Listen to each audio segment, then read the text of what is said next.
যেমন একটা খালি আমি উদাহরণ দেই, বুকের উপরে হাত বাঁধা। হাত বাঁধার দুইটা সূরত আছে, এক হলো নাভির নিচে, এক নাভির উপরে। শাফিঈ মাযহাবের মত নাভির উপরে, হানাফি মাযহাবের মত নাভির নিচে। এ দুটোর পক্ষে তো দলিল আছে, ভালো কথা। কিন্তু এই বুকের উপর যে হাত বাঁধা, আমি বুক পেট বলি নাই, নাভির উপর বলি নাই। নাভির উপর মানে কি বুক নাকি? নাকি নাসিরনগরে সবার নাভির উপরে থেকে বুক শুরু হয়ে যায়? নাভির উপরে অনেকখানি, এই যে এই পর্যন্ত তো পেট, আর এখান থেকে শুরু হলো বুক। এই যে বুকের উপরে হাত বাঁধে না, এটার পক্ষে একটা সহি হাদিসও নেই, একটাও নেই। কি বাঁধে না? তারা বাঁধে না, দাবি করে কি যে আমরা সহি হাদিস মানি, ঘোড়ার ডিম মানি।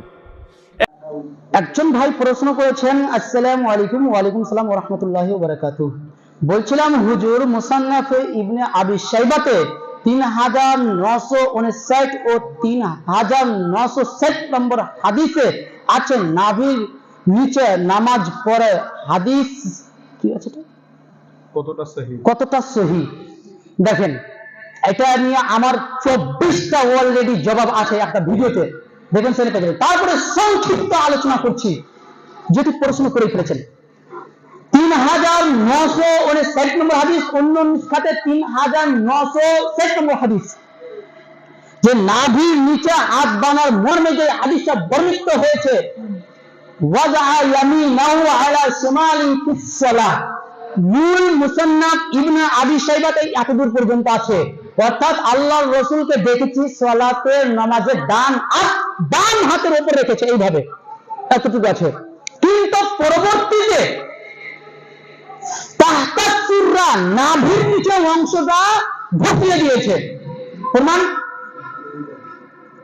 দারসে তিরমিজি তাকি উসমানী 23 পৃষ্ঠা খুলবেন, সেখানে তাকি উসমানী স্পষ্ট স্বীকার করেছে। উনি একজন হানাফি, তাকি উসমানী পাকিস্তানের।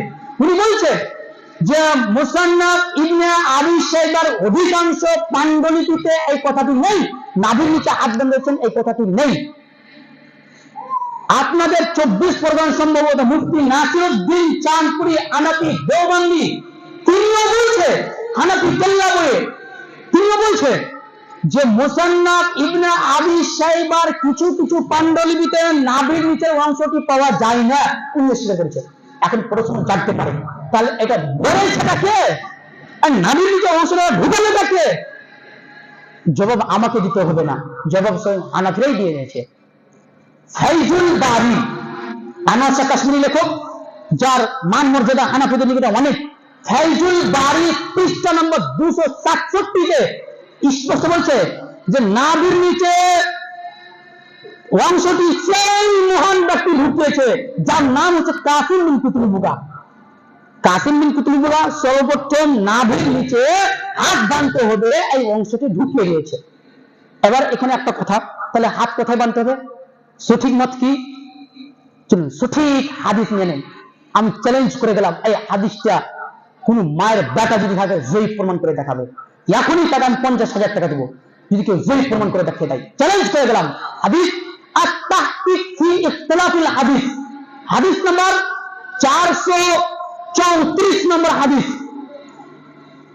যে হুলফ আত-তাই রাদিয়াল্লাহু তাআলা আনহু বলেন, আল্লাহর রাসূল সাল্লাল্লাহু আলাইহি ওয়াসাল্লাম ডান হাত বাম হাতের উপর রেখে বুকের উপরে বেঁধেছেন, স্পষ্ট হাদিস রয়েছে। তাহলে আল্লাহর রাসূল সাল্লাল্লাহু আলাইহি ওয়াসাল্লাম সালাতে নামাজে বুকের উপরে হাত বেঁধে গিয়েছে। এই হাদিস এখন পর্যন্ত আমার জানা মতে কোন মুহাদ্দিস যায়িদ কিংবা জাল কিংবা মুনকার কিংবা মুনকাতি কিংবা মুরসাল কিছুই বলেনি। আমার জানা মতে 13 জন মুহাদ্দিস এই হাদিসটাকে সহিহ বলেছে, তার মধ্যে হাফেজ জুবাইর জাই রাহমাহুল্লাহ রয়েছে, অনেক মুহাদ্দিস রয়েছে। এই জন্য আমি বুক ফুলিয়ে চ্যালেঞ্জ করে গেলাম, যদি কেউ এটা যে প্রমাণ করে দেখাতে পারে, আমার মৃত্যু পর্যন্ত চ্যালেঞ্জ দিয়ে গেলাম, যদি কেউ যে প্রমাণ করতে পারে ইনশাআল্লাহ তাকে আমি 50,000 টাকা দিব পুরস্কার। বুঝতে পেরেছেন এবার কোথায় হাত বাঁধতে হবে? আর ক্লিয়ার করবো নাকি? ক্লিয়ার করার প্রয়োজন আছে?